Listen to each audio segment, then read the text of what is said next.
Estou pensando como representar... Plasmar o que temos no Machín e investigar a creatividade a través do lápis e o papel é unha proposta educativa e lúdica ao mesmo tempo do máis produtivo.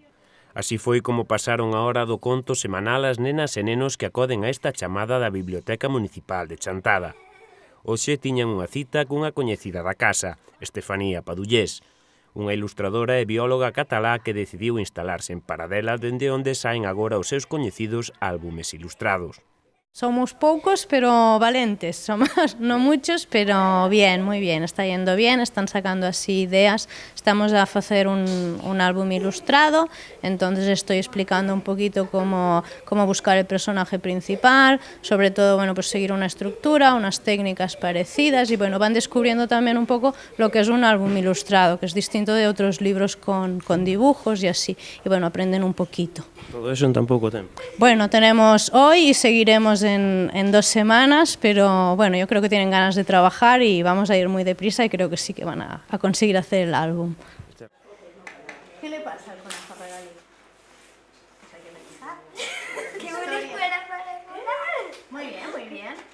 Tienen muchas ideas, mucha imaginación sí que tienen, sí. Sí, porque para a ilustración fai falta iso, además de dibuixar, moita...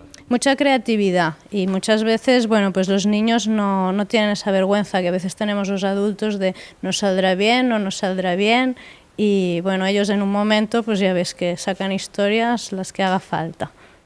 O obradoiro terá continuidade despois de que saia a historia e continuará todo o proceso do álbum ilustrado. Ellos están haciendo aquí de autores y de ilustradores a la vez y también de editores un poquito, porque sí, también van a encuadernarlo. Poden tomar boa nota da última obra de Estefanía recentemente saída do forno, editada por Hércules. Está empezando ahora a llegar a librerías, se llama Manchas o a rayas y bueno, va de animales otra vez, yo sigo con la temática de animales y bueno, pues es un poco unos animales a manchas que tienen miedo de los animales a rayas, pero realmente pues a lo mejor es porque no conocen todo lo que tienen que conocer, es un poquito, bueno, en contra del racismo. Y yo he intentado, pues, un poco en mi estilo, como siempre, pues intentar hacer unos dibujos llamativos, que los niños quieran leer el cuento porque les guste, para disfrutarlo, pero bueno, aparte si puedo transmitir alguna idea o algún valor, pues un poco también intento eso.